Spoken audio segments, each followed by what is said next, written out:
pregação de hoje é: por que comemorar o Natal? E um subtítulo seria: a hipocrisia e a tolice de quem é contra. Vamos ler Lucas capítulo 2, mas de bate-pronto eu quero dizer o seguinte. Gente, expliquem para mim como reunir a família para celebrar o nome de Jesus pode ser pagão. Como isso pode ser pagão? E antes que alguém diga, já disseram, você faz isso por causa de ser tradição na sua família. Nunca foi. Nunca. Eu só lembro de comemorar um Natal antes de nos convertermos. Nunca comemoramos, e depois de convertido também, porque também fiz parte de igrejas malucas que viam demônio em tudo que é lugar, menos onde o demônio está. Então viam também demônio no Natal. Nunca comemorei. Nunca. E acho que estive errado durante todo esse tempo. Então tem nada a ver com alguma ligação emocional à minha família ou à igreja que eu participei. Pelo contrário, durante toda a minha vida, antes de converter, e durante boa parte da minha vida de convertido, com essa visão muito estúpida, inúmeras vezes, que vê demônio em todos os lugares, menos onde o demônio realmente está. Como pode ser pagão reunir a família e celebrar o nascimento de nosso Senhor? Eu realmente não consigo enxergar esses demônios onde os crentes veem aí. Vamos ler então Lucas capítulo 2. Vamos ver se as pessoas que estavam lá quando Jesus nasceu, se elas comemoraram. Lucas capítulo 2, verso 6. Enquanto estavam lá, chegou o tempo de ela dar à luz, de Maria dar à luz. E ela teve seu filho primogênito. Envolveu-o em panos e o colocou em uma manjedoura, pois não havia lugar para eles na hospedaria. Naquela mesma região havia pastores que estavam no campo à noite, tomando conta do rebanho. E o anjo do Senhor apareceu diante deles, e a glória do Senhor os cercou de resplendor, e ficaram com muito medo. Mas o anjo lhes disse: não temais, porque vos trago novas de grande alegria. E a revista atualizada traz boas novas, que é da onde vem o evangelho. O evangelho começa com o nascimento. Não teria ressurreição e morte e ressurreição sem nascimento. O evangelho começa no nascimento. Por isso eles estão comemorando o nascimento. Verso 10 ali. Mas o anjo lhes disse: não temais, porque vos trago novas de alegria para todo o povo, para todo mundo. Todo mundo deve se alegrar com o nascimento. É que hoje na cidade de Davi vos nasceu o Salvador, que é Cristo o Senhor. E este será o sinal para vós: achareis um menino envolto em panos, deitado em manjedoura. Então, de repente, os pastores foram chamados a comemorar. Então, de repente, uma grande multidão do exército celestial apareceu junto ao anjo, louvando a Deus, exaltando o nome de Deus por conta do nascimento. Glória a Deus nas maiores alturas. E veja, no céu não há pecado. Se os anjos estão louvando a Deus e comemorando pelo nascimento, é óbvio que eles não estão pecando aqui. Glória a Deus nas maiores alturas e paz na terra entre os homens a quem Ele ama, a quem Ele quer bem. E logo que os anjos se retiraram, indo para o céu, os pastores disseram uns aos outros: vamos até Belém para ver isso que aconteceu e o que o Senhor nos revelou. Foram então com toda a pressa e acharam Maria e José e o menino deitado na manjedoura. E vendo-o, contaram a todos tudo que havia sido dito sobre o menino. Todos que ouviam, os pastores ficaram muito admirados. Maria, porém, guardava todas essas coisas, meditando sobre elas no coração. E os pastores voltaram glorificando e louvando pelo nascimento. Mas nós estamos cometendo pecado, dizem eles. E os pastores voltaram glorificando e louvando a Deus por tudo que tinham visto e ouvido, como lhes fora falado.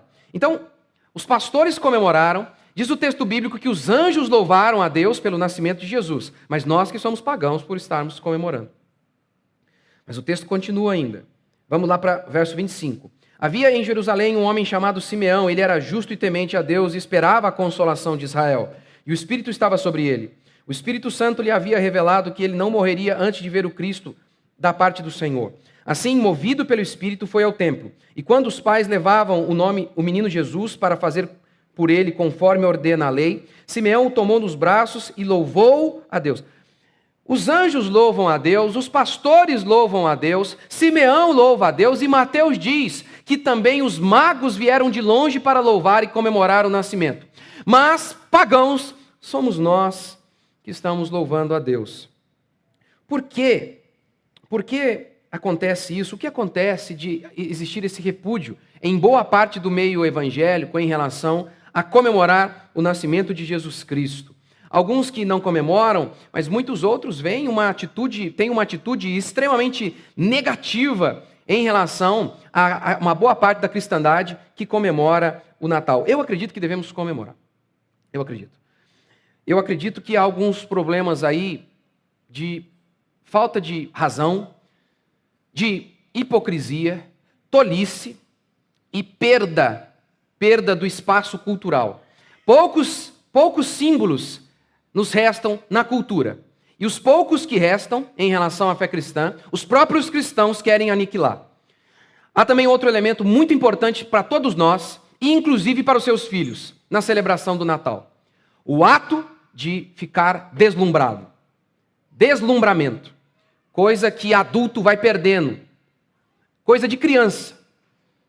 Coisa do reino dos céus. Esta é uma característica que tem a ver com criança e que tem tudo a ver com o que é celestial. O reino é das crianças. Se tem uma característica que tem a ver com o reino dos céus, é isso. O ato de ficar deslumbrado. E deslumbrado com as coisas mais simples, quanto mais com algo espetacular, como é o Natal. Primeiro, então, eu quero começar dizendo que o Natal, ele é bíblico. Ele é bíblico. É bíblico. Eu dei para você aqui vários exemplos de pessoas dos mais variados tipos, no céu e na terra, celebrando, louvando, glorificando o nascimento de Jesus Cristo. Todo mundo celebrando o nascimento de Jesus Cristo. O verso 10 fala em grande alegria, o verso 14 fala dos anjos dando glória, depois o texto fala sobre Simeão. Mateus também retrata que os magos fizeram isso. Tá, quais são os argumentos contra o Natal? A celebração do Natal. Primeiro, a Bíblia não ordena comemorar o nascimento. Mas todo mundo comemorou. E os anjos também. Se fosse pecado, os anjos não poderiam ter feito isso. Os anjos não têm pecado. Pode comemorar nascimento de pecador. Pode. Apesar de não estar na Bíblia isso. Isso é tradição. Comemorar aniversário é algo totalmente ligado a costumes. Totalmente. Comemorar aniversário de pecador pode. Do Filho de Deus não pode. Não pode. Claro que há elementos culturais, como, por exemplo, comemorar o aniversário, que não há nada que vá contra a fé cristã, apesar de não existir uma passagem bíblica explícita dizendo celebre o nascimento de seu filho. Mas me parece uma dedução lógica que não há nada de ruim em agradecer a Deus pelo dom da vida, quanto mais a vida do Filho de Deus. Segundo argumento, não foi neste dia que Jesus nasceu. Deus está vendo você que não aceita comemorar o dia do nascimento de Jesus numa data que ninguém sabe, com certeza, numa data errada. Deus está vendo você fazendo festa no sábado, sendo que o seu filho nasceu na semana, no dia que cai na segunda, hein? Deus está vendo. Não é impressionante? Eu nem vou desenvolver esse argumento, porque eu acho tão imbecil um negócio desse. Eu me recuso a ficar gastando tempo para explicar um negócio desse. Terceiro, virou comércio. Ou seja, se o mundo se apropria de algo correto para o mal, nós não podemos praticá-lo corretamente em casa. Imagine se a gente seguisse isso em tudo, hein? Não tem mais casamento, não. Porque o movimento LGBT pegou o casamento e se apropriou de uma maneira indevida. Por isso agora ninguém vai casar mais, porque já que estão fazendo algo errado com o casamento lá fora, nós também não vamos casar mais aqui. Você imagina, né? É umas coisas assim, sabe? Gente do céu. Mas vamos para o argumento mais forte, eles acham, para não comemorar o Natal. Origem pagã. É uma origem pagã. A primeira coisa a se dizer é que há uma grande celeuma e confusão em se tratando da origem do Natal. Há polêmica das mais variadas, mostrando quão complicado é estudar o próprio assunto. Você pode pesquisar e você vai encontrar das mais variadas teorias. Das mais variadas. É impressionante, é impressionante. Pois bem, se há muita confusão em relação à origem do Natal, uma coisa é certa. Uma quantidade de crente que fala o que não sabe, isso é certeza. Isso é certeza. Como você sabe que você sabe alguma coisa? Como você sabe? Como você afere conhecimento? Vou citar os cristãos de Bereia, lembra deles? O povo de Deus de Bereia. ouviram Paulo e foram investigar o que Paulo falou. Paulo disse, eles pegaram a Bíblia e foram conferir. Quem conferiu? Quais desses pastores, desses crentes xiitas, que são bravos. Eles conferiram? Conferi sim, pastor. Onde? Wikipédia. Wikipedia para alguns aí. É mesmo? Onde mais você conferiu? Num site. Não. Você não conferiu, então. A conferência é mesmo para você falar, eu sei algo. Em se tratando de história, você tem que voltar às fontes primárias. O que vai ser um baita de um trabalho. Por exemplo, uma fonte primária, um jornal da época, obras de arte da época. Você fez isso? Ora, eu não fiz porque nem tenho a capacidade, precisaria ler em outros idiomas, nem tem tempo e nem paciência para isso. Agora, é claro, então, que aqueles que dizem saber, eles não sabem. Eles estão confiando em alguém. Pode até ser que dessas pessoas esteja falando a verdade, mas ainda assim, o veredito dessas pessoas não é baseado em conhecimento real. Elas não sabem de nada. Não sabem o que estou falando. Apesar de estarem convictas, não sabem. Não sabem. Eu sei que isso parece bobo, mas as pessoas não sabem nem medir isso. Tanto ímpios quanto cristãos. Elas não sabem medir conhecimento, aferir o próprio conhecimento. Ela ouviu algo, um cara fala, olha, no século XVI, é assim, assado. Tá, por exemplo, eu estudei história e uma das fontes foi o Laurentino Gomes, a sua trilogia. A não ser que eu confira por mim mesmo, eu estou pautado nele. Se ele está errado, eu estou errado junto com ele. Mas olha a complexidade de estudar história. Imagine que daqui a 70 anos o PT volte para o poder. Deus me livre. Né? Deus me livre. 70 anos. E aí, o Dilma, dos dias lá, longínquos, quando você vai ser o anticristo, com certeza, eles começam a dizer o seguinte, sabe a Dilma? Ela caiu, foi golpe. E aí você está vivendo naquela época. Seu filho não participou desses momentos aqui. Seu filho está vivendo lá. Como ele fará para testar se aquilo que está sendo dito é verdadeiro? Tem que pegar alguma coisa da época, uma fonte primária. Pode ser, por exemplo, o jornal o Globo. E aí? A fonte primária aqui, a certeza. O Globo mente pra caramba, não? Está vendo a dificuldade que é para você aferir conhecimento em se tratando de história? Em relação a qualquer coisa, mas em história, a complexidade. Mas não é impressionante que os crentes não saibam nada disso? Porque leu um artigo de internet, eles estão convictos. Isso é uma espécie de idolatria. É burrice mesmo. Mas tá bom. Eu não vou fazer isso, conferir todas as fontes primárias. Talvez precisaria da minha vida inteira para só investigar isso aqui. Não me sinto capaz, nem tenho tempo. O que temos então são testemunhos das pessoas e cada um fala uma coisa. Por exemplo, você sabe que uma das teorias mais famosas em relação à árvore de Natal é de Lutero? É uma das mais. De que Lutero, ele estava caminhando entre os pinheiros, ele viu a luz das estrelas e ele ficou impressionado e teve a ideia de enfeitar a árvore. Essa é uma das mais difundidas. Mas aí você entra em outro lugar, o cara já diz, mentira.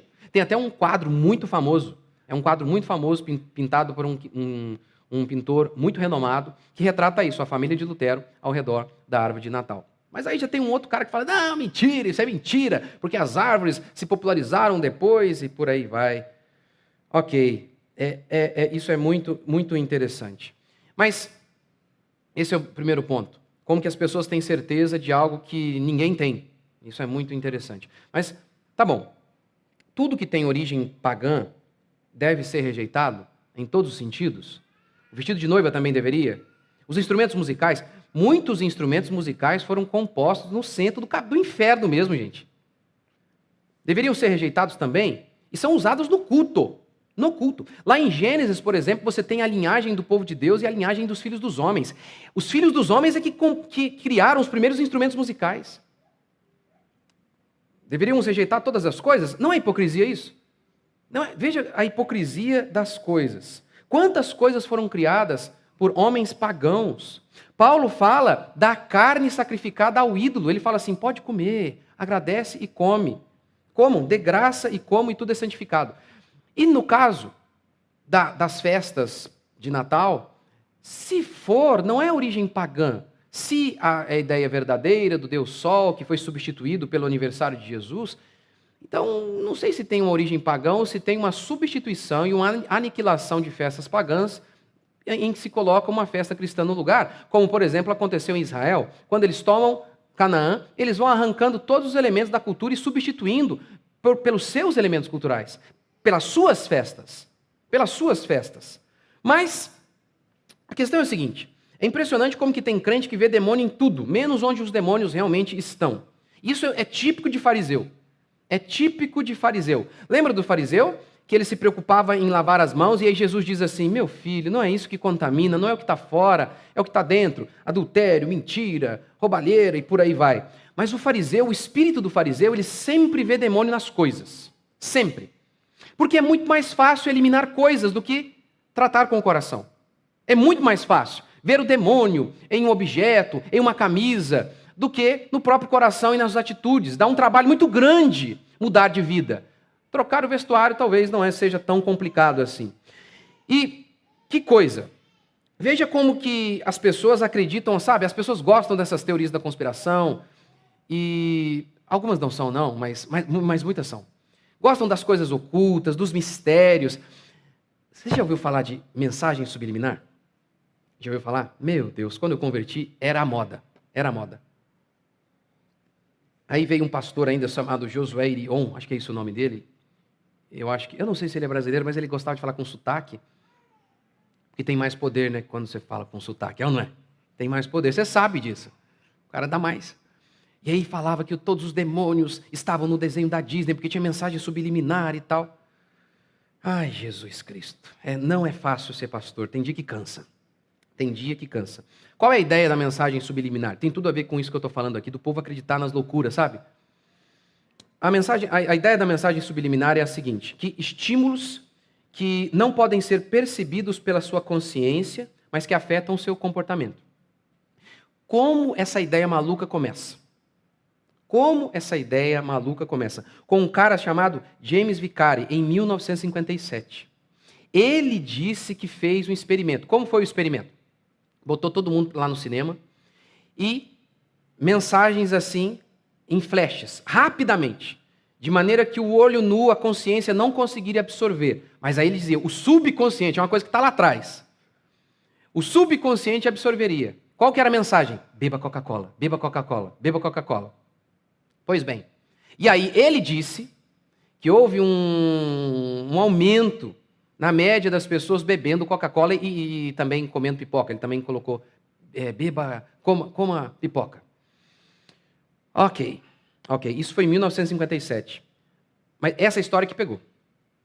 O resto da história o pessoal não conta. Porque sabe qual que é o final deste filme?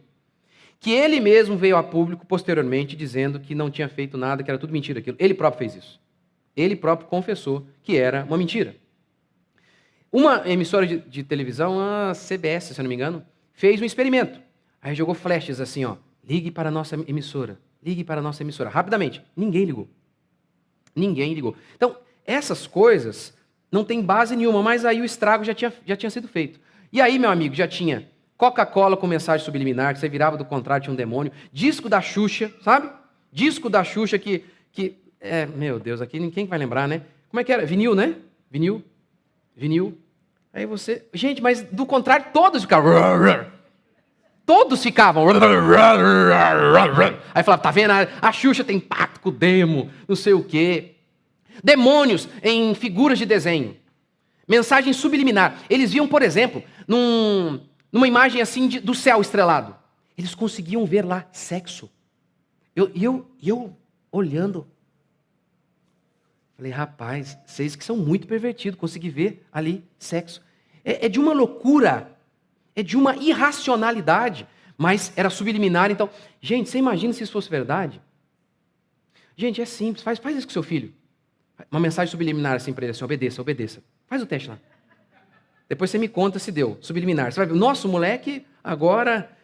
Ah, gente, aí o povo vê demônio em Coca-Cola, demônio em marca de carro, demônio em tudo que você puder imaginar, mas não vê demônio, por exemplo, no professor que está doutrinando o molequinho dele. Não vê. Não vê. Por exemplo, a mídia, ela manipula, mas não assim, mensagem subliminar. Vou dar um exemplo. O urso da Coca-Cola, urso polar bebendo Coca-Cola. Não é mensagem subliminar, mas não está explícito ali. Beba Coca-Cola no inverno. Mas tá um marketing, isso existe, uma coisa meio discreta, isso é marketing. Mas não é subliminar, está ali, o seu consciente está absorvendo. Muitas pessoas não reparam, apenas seguem os símbolos. Quer ver um outro exemplo? Novela, aí está lá, o gay, ele é gente boa, ele é amoroso. E aí o homem heterossexual é um imbecil, canalha. Essas mensagens são transmitidas. Algo está sendo transmitido, está vendo? Todo gay é gente boa e os héteros não prestam. Enfim, estou dando um exemplo aqui que me vem à cabeça. Essas coisas existem, mas esse papinho de subliminar, isso não existe. Isso não existe. O próprio cara que começou isso falou que mentiu. Mentiu. É impressionante como que as pessoas... A única coisa que foi provada com este experimento foi como as pessoas são manipuláveis. Basta você colocar o atestado de fiz um experimento científico, todo mundo acredita. Todo mundo acredita. Quer dizer, agora com o advento da internet, creio que não, né? Creio que não. Tá. É impressionante como que... Quer ver? Vou dar alguns outros exemplos, né? Acho que eu vou dar aqui daqui a pouco. Daqui a pouco eu vou dar. Na minha opinião, qual o problema dessa atitude de muitos cristãos em relação a essa atitude negativa em relação ao Natal? Primeiro, a perda da cultura. Em Israel, havia feriados nacionais. Eles serviam como símbolos para imprimir o DNA daquela nação. E, obviamente, cada feriado era recheado de símbolos. A Páscoa, por exemplo, tinha um cordeiro, tinha todo um ritual, parava o país. E as crianças, diz o texto bíblico, os feriados eram importantíssimos para as crianças. O texto bíblico lá de Êxodo diz assim, no dia da celebração do Natal, da Páscoa, da primeira Páscoa, as crianças vão perguntar, o que é isso? Olha o tamanho da importância de feriados que retratem a nacionalidade, que retratem a nossa nacionalidade espiritual. Retrata quem a gente é. A importância disso no imaginário de uma criança. Olha, as crianças vão perguntar, e aí vocês vão falar, a Páscoa é porque o Senhor nosso Deus nos livrou do Egito, da escravidão do Egito. Por isso tem esse cordeiro, porque ele representa o cordeiro. Olha a importância, olha a importância. Então veja bem, não interessa a origem, a data, você tem algo que é bíblico. Você tem algo que é bíblico, não interessa se foi um papa que começou. Você tem algo que é bíblico, que é maravilhoso, que marca a infância de uma criança, que é algo que está presente na cultura. E aí você perde esse mínimo espaço que nos resta na cultura. Não me parece de nenhuma maneira, em nenhum momento, que isso é sábio. Nenhum momento. Mas segundo, a perda do deslumbramento. Isso é que é muito grave. Porque Natal é isso, é deslumbramento. Os olhos das crianças brilham com as luzes, com todos esses símbolos. Mas há adultos que querem mesmo tornar a vida das crianças e de todo mundo um mundo cinza, sem brilho. É impressionante. E há um segmento evangélico que é especialista nisso. Especialista. Vou dar um passinho fora, mas que tem a ver com, certa maneira, com o que eu estou falando. Porque os antigos contavam contos de fadas e histórias fantásticas para as crianças. Deslumbrar por meio do mundo imaginário nos lembra de que existe um outro mundo além deste mundo físico. Um outro mundo. Um mundo de dragões e heróis com poderes que nós não temos, que fazem milagres. nos lembram de um mundo não material chamado Reino dos Céus. Um mundo imaginário em que não somos limitados pelo tempo, pelo espaço e pela matéria, em que heróis voam.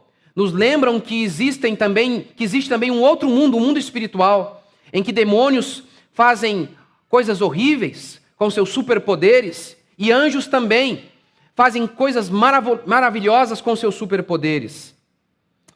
É engraçado que crente que se diz racional, que acha que esses contos de fadas que foram instrumentos para moldar a moralidade e inspirar o heroísmo nas crianças, que isso é ruim.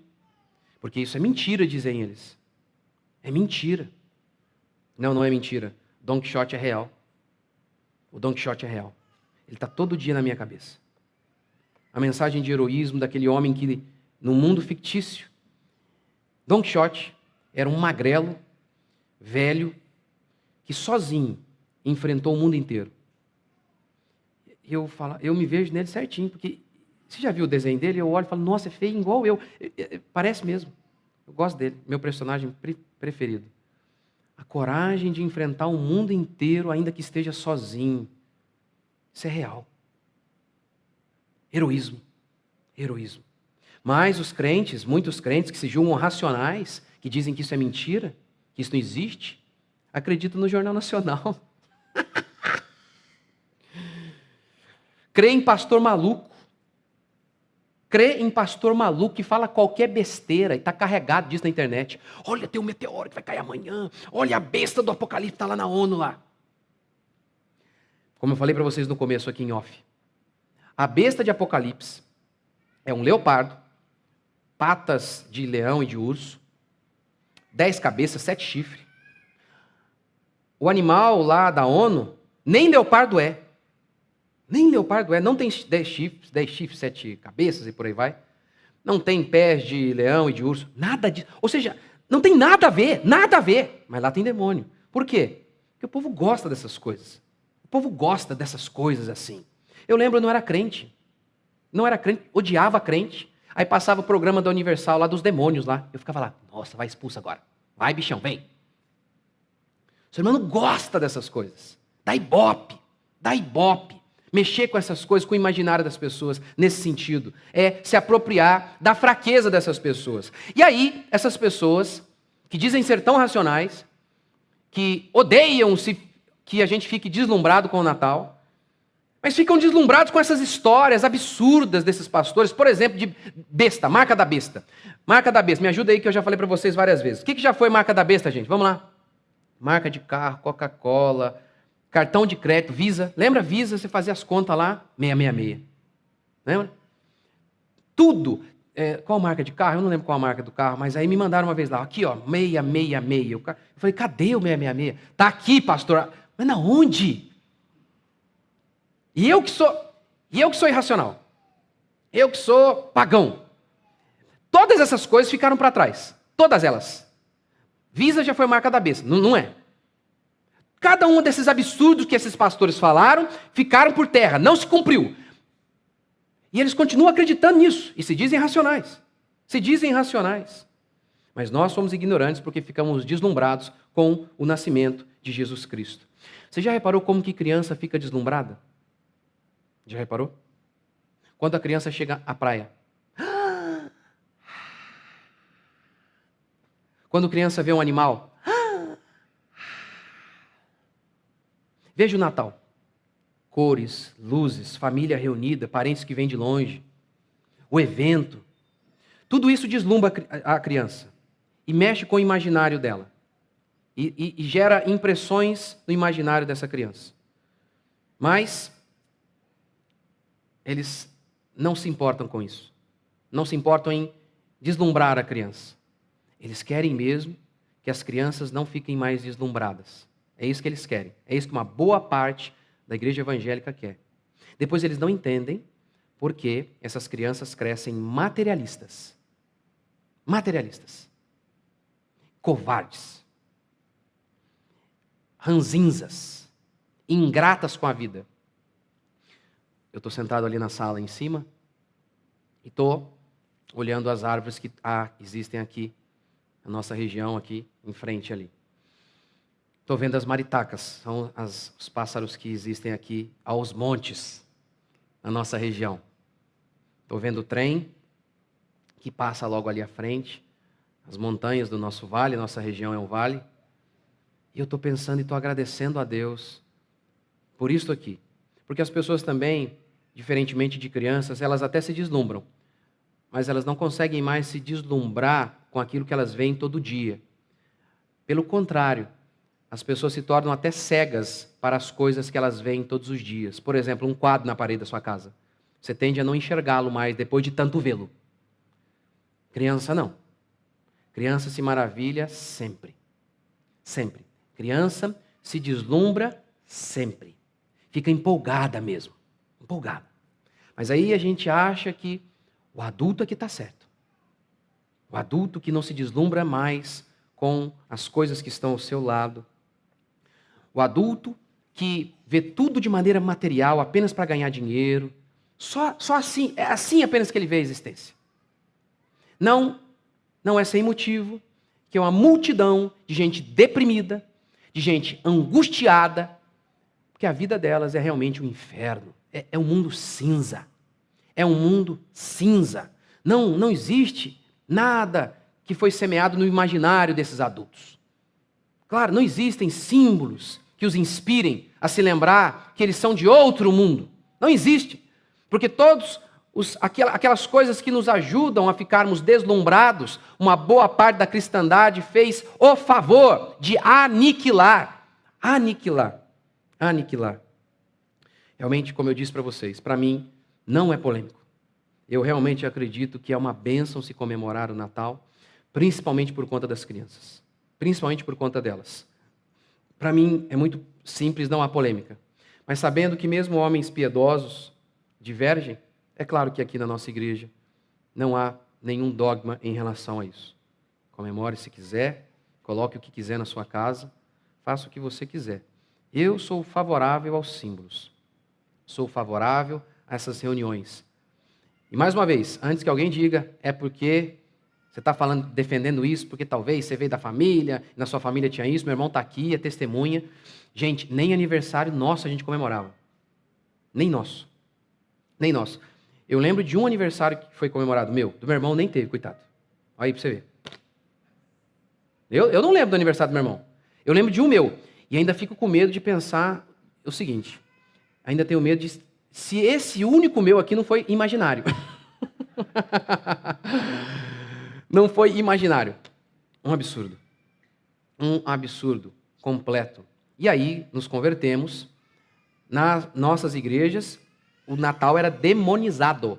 Totalmente demonizado. Então não tem nada a ver com minha família. Nada a ver. Muito pelo contrário. Muito pelo contrário. Simplesmente acho que é mesmo uma época para que a gente fique deslumbrado. Uma época para que a gente exercite o imaginário e ajude nossas crianças a também ficarem deslumbradas. É impressionante como que esses crentes têm tido o dom de aniquilar com a imaginação e com a capacidade natural das crianças de ficarem deslumbradas. Que Deus nos dê graça, que Deus nos ajude, mas fiquem à vontade, comemorem se quiser. Eu aconselho a comemorar. Mas faça o que você quiser, fique à vontade e que Deus nos dê graça. Vamos ficar de pé?